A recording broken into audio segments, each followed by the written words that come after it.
January 13th. And in honor of January 13th, I thought I would keep moving forward and do a brief discussion on chapter 5 of a dissertation. And just as the disclaimer, chapter 5 is something just turned off on me. So chapter 5 is the end of the dissertation. Chapter 5 in the traditional, typical dissertation, chapter 5 is where you conclude everything. You bring everything together. Now, that's not to say it couldn't be chapter 7 or chapter 6 or chapter 4, but the typical dissertation has broken into 5 pieces. I've seen it go into 7. I've seen it go into 4, but we're just referring to it as 5 here today. And we can think of it as the conclusion or the integration. One of the things that I have seen, and we've gotten questions on as well, limitations that people have or issues that have come up is first and foremost, not tying your results into the previous literature. You do all this review of literature in chapter 2. You provide all this justification for doing this study. You provide all kinds of support for what has been done. Then you do your study. You come up with your results. You report them in chapter 4. And then many people get to chapter 5 and forget to say, oh, here's my work. How does it fit with what else has been done? How does it fit with the previous research? Do I agree? Do I disagree? Have I found new paths? Have I not found new paths? Have I found, wow, this approach didn't work at all? You want to take the time on this point in your dissertation to say, this is what I found, and this is what it means. This is how it integrates with all the other work that has been done. That's incredibly helpful for future researchers. And since you're the one who spent all this time on this research and all this time becoming the expert on this, you are the most qualified person in the world to let others know how your results fit and what they mean. So you really want to take the time to integrate this with the previous research. And if you haven't done that, your committee is going to say, hey, where's the integration? Why haven't you tied this in with the previous research? That's what they want. They want to see that you understand where your work fits with everything else that's been done. And I should have said this earlier, but if you're out there and have questions, please just jump in and ask them at any time. The purpose of this is to get you information and help you answer any questions you might have. Now,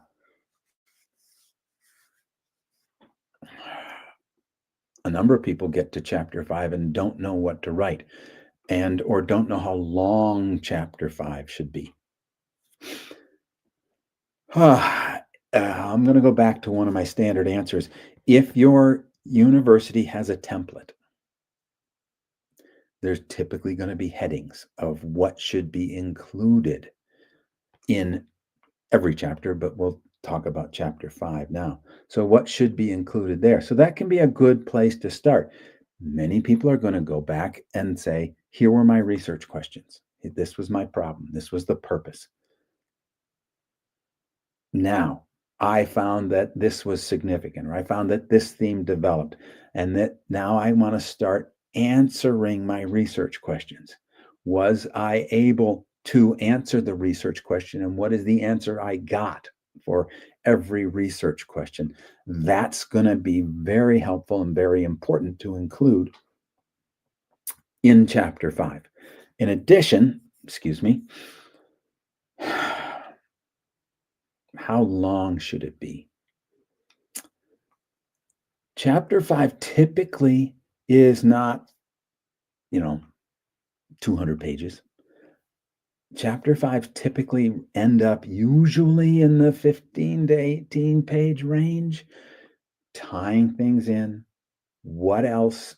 Another big thing you get to say in chapter 5 is what future research should be done. Look, you spent all this time doing it. You get to find out what the limits of your research were. You get to then say, oh, well, if we want to expand our knowledge in this area, perhaps we should. And now you got start thinking about, wow, where were there boundaries to what I did? Maybe it needs to be a different population or sample easily. Maybe it needs to be a different methodology.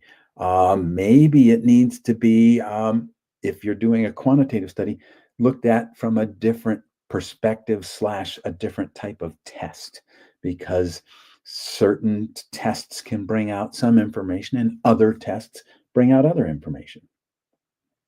So this is a chance where you get to break a little bit out of a mold and say, really, here's what I found. Here's what else should be done. Here's why it's important to what needs to be done. And other things that can be included, I've seen chapter fives that have had, okay, what's the application to practice? Why, and are the results here important? And this is where you get to say, here's why it's important. Here's where it can and should be used. And again, here are limitations. Okay. And sometimes people say, well, what's the difference between a limitation and a challenge? Well, a challenge is something that you ran into that made it a little more difficult to do the study. I had a hard time finding participants, or uh, there was an external event that caused problems with collecting my data. A limitation is I only looked at these type of people, or I only looked at this type of stock transaction, or I only looked at, and it's the boundary, or sometimes think as a delimitation, the boundaries of my study. So I can make conclusions based on that.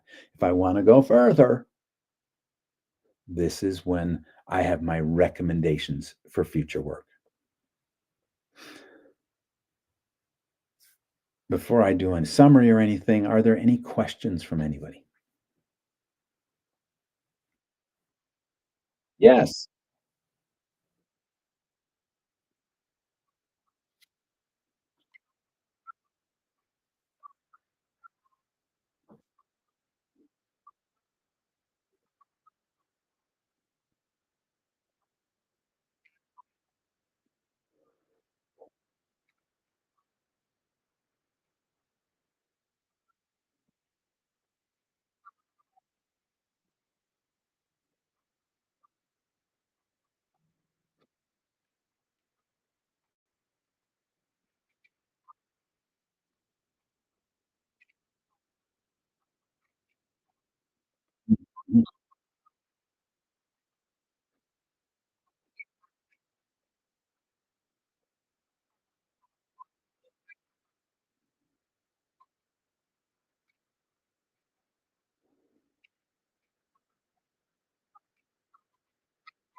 Two good questions. I'm going to start with the second one. Are you allowed to make policy recommendations coming out of your study?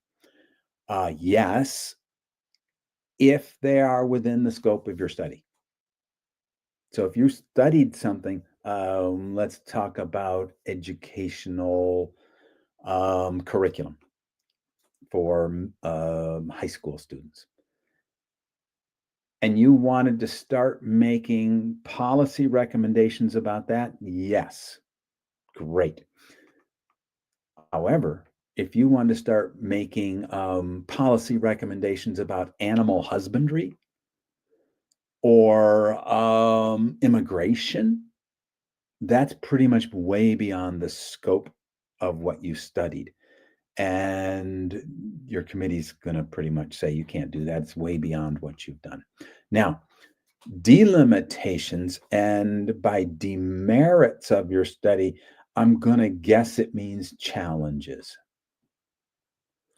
So a delimitation is just a boundary of your work. My study is delimited by the fact that I only interviewed middle school teachers, or I only gathered data on, and I've used stocks as an example. I've only gathered data on stocks that were traded in Europe, or on, or only technology stocks, or something like that. So um, I can only make recommendations about that. A demerit might be something that was I'm not going to say a flaw, but an issue potentially with the way you did the study, the way it was set up. So hopefully things like that can be taken care of on the front end before you've done it. And when your committee gives input there, as opposed to after it's already completed.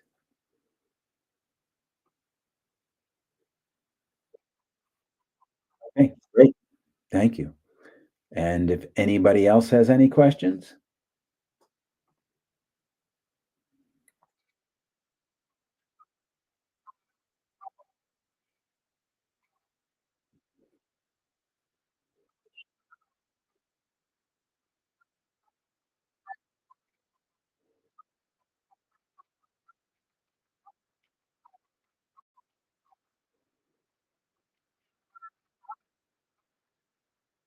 Yeah.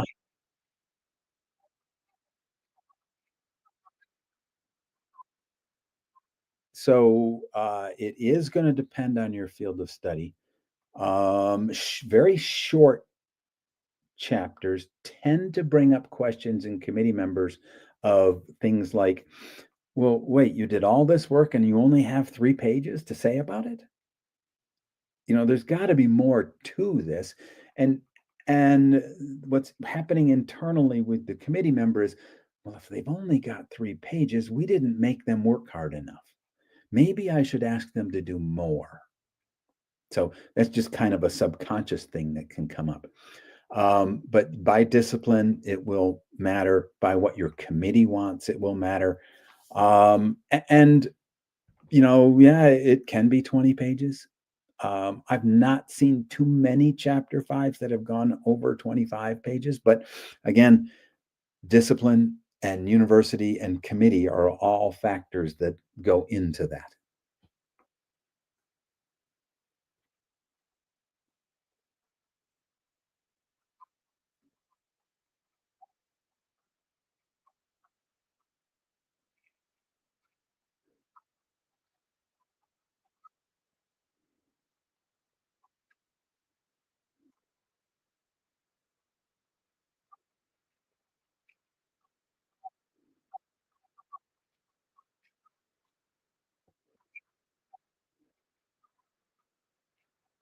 Yeah.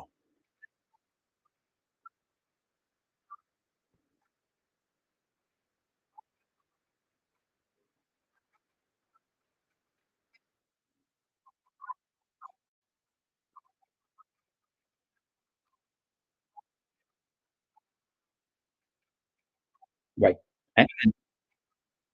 If you have a requirement of a certain number of pages, you can fill it, but is it actually meaningful to move the discourse forward on this discipline? Or is there a lot of stuff in there that people are just going to flop over and not even read or pay attention to because, oh yeah, yeah, okay, fine. Um, you know, I'd rather see things shorter personally, where we can get to the point. Because at 1,000 pages, if I say 7 people read a dissertation, that's a bestseller. How many people are going to read 1,000 page dissertation other than people who have to? So I think that's just, you know, I understand why some places might do it. They're looking for a certain level of rigor, they're saying, but is it real rigor or is it just filling in, you know, pages? And that's my opinion. So, But chapter 5 oh, great, you're welcome.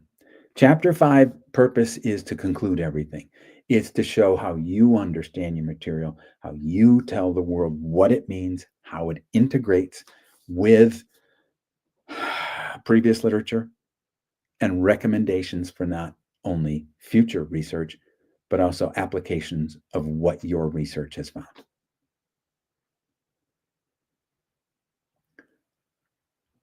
And if there are no further questions, I'm going to wish everyone a wonderful day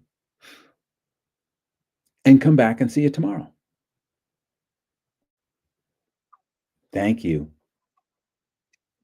Good. Bye bye.